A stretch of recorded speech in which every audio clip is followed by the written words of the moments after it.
The province of the special region of Yogyakarta, or well known as Jogja or Yogya, has several regions of parts, one of which is the city of Yogyakarta. Its nicknames range from the city of students, the city of tourists, and the city of culture to the city of struggle. But in this video, these nicknames are merely tip of the iceberg, as we will discuss more historical icons in this city.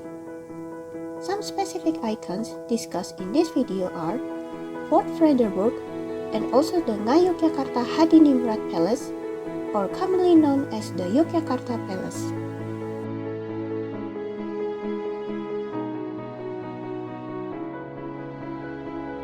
It is time to move on to Fort Frederiksburg, or now we call it Fort Frederiksburg Museum.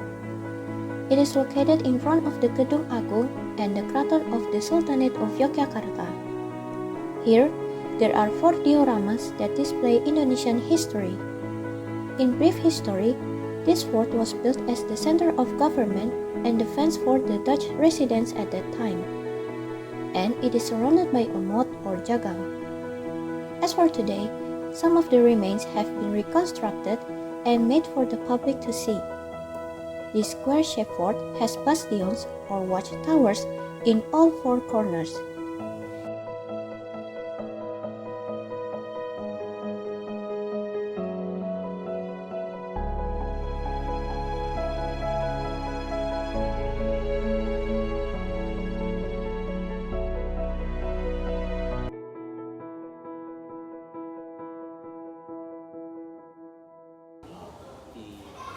Tahun berapa kan? Tahun kapan benteng ini kira-kira dibangun? Gitu ya. Kalau kita bicara masalah kapan berdirinya benteng ini ya, awalnya memang benteng ini itu belum punya nama Frederiksburg ya. Nama Frederiksburg itu nanti setelah ada proses yang setelahnya itu ya. Jadi pada awalnya benteng itu namanya benteng saja gitu ya. Jadi ini tidak lepas dari adanya perjanjian Giyanti ya Mas. Perjanjian Giyanti yang terjadi pada tanggal 13 Februari tahun 1755 ya, di mana pada saat itu kerajaan Mataram pecah menjadi 2, yang satu adalah Kasunanan di Surakarta yang dipimpin oleh Pakubuwono II, dan yang satunya lagi Kasultanan Yogyakarta yang nanti dipimpin oleh Pangeran Mangkubumi yang nantinya bergelar sebagai Sri Sultan Hamengkubuwono ke-1. Nah di situ, awal dari pembangunan benteng sendiri itu berawal dari rasa khawatir Belanda karena melihat pembangunan di Keraton Yogyakarta itu sangat pesat gitu. Dan Belanda minta izin kepada Sultan Hamengkubuwono ke-1 untuk mendirikan benteng yang di posisi sekarang ini, dengan dalih atau dengan alasan untuk menjaga keamanan keraton. Makanya memang benteng dibangun tidak jauh dari keraton. Nah iya, tapi sebenarnya tujuan dari Belanda itu adalah untuk mengawasi kegiatan keraton, karena memang HB1 atau Pangeran Mangkubumi itu dikenal sebagai tokoh yang memang anti Belanda.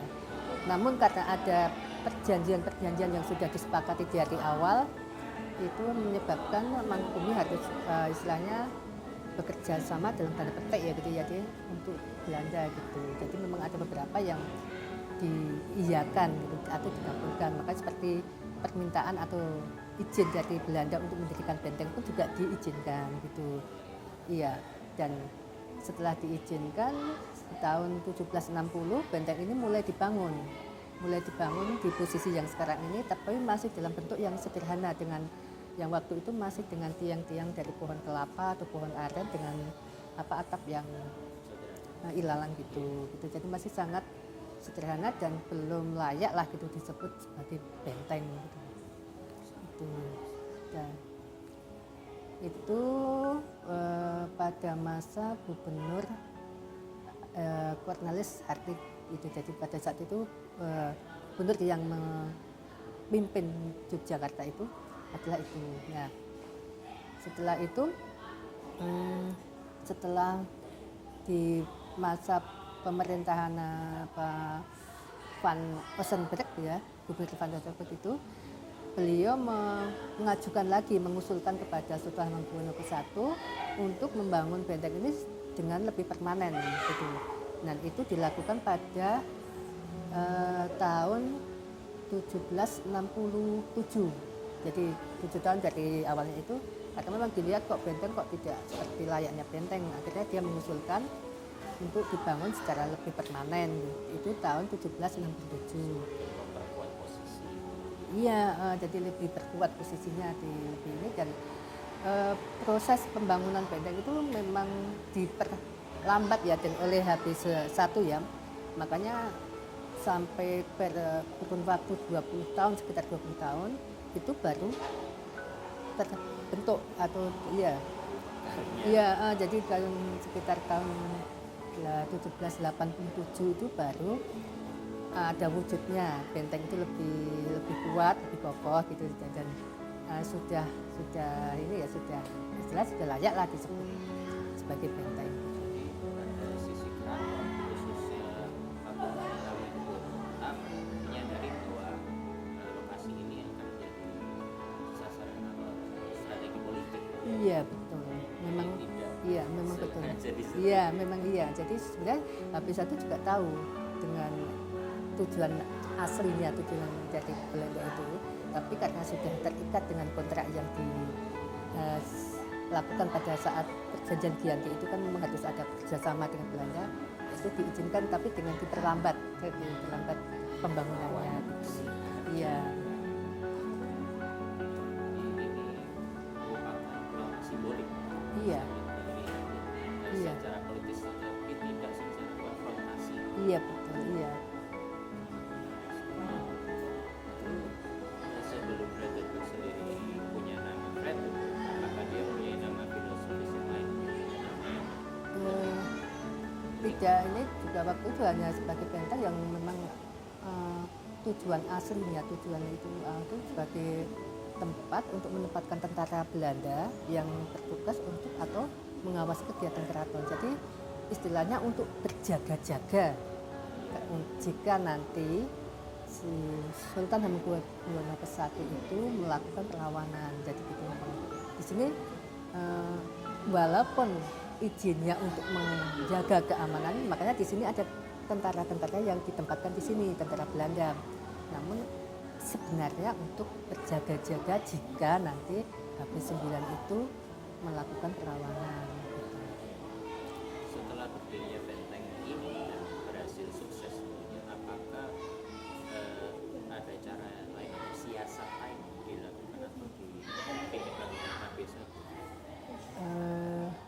Sampai saat ini memang posisi HB1 itu memang sudah terikat dengan kontrak yang dilakukan pada perjanjian Giyanti ya, karena ada aturan-aturan khusus yang ya selama ini memang istilahnya untuk berkaitan dengan pembangunan benteng itu memang ya hanya sebagai itu.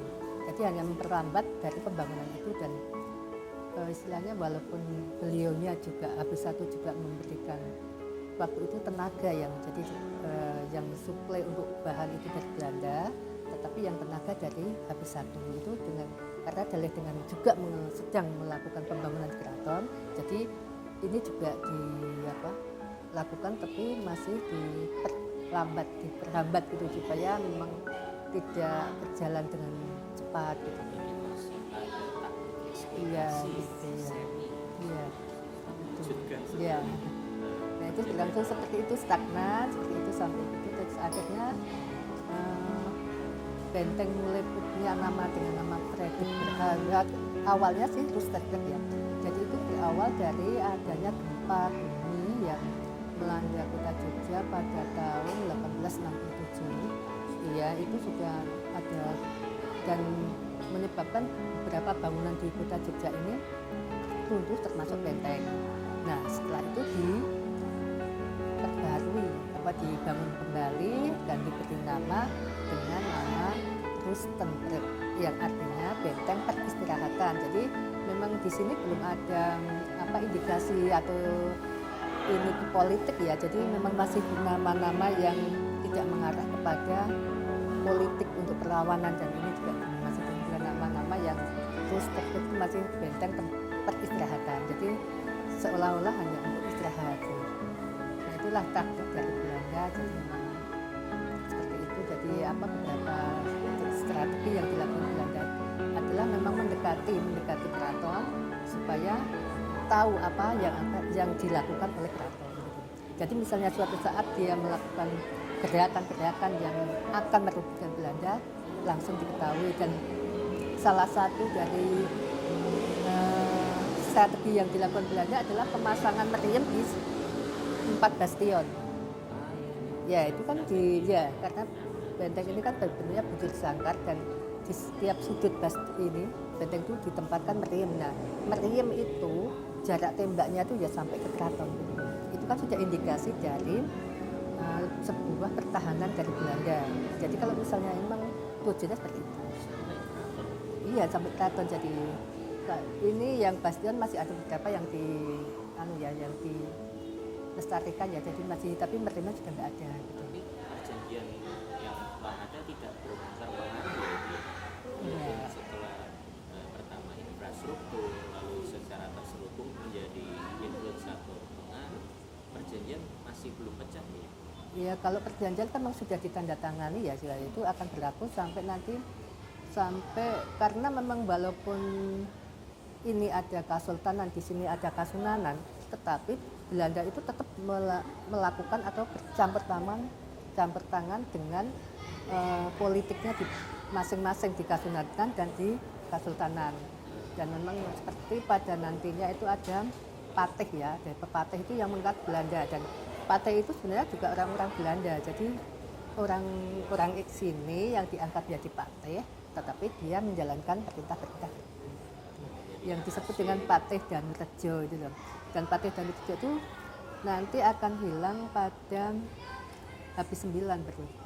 Part of the palace complex includes a museum that houses various collections belonging to the empire, including various gifts from European kings, replicas of palace heirlooms, and gamelan.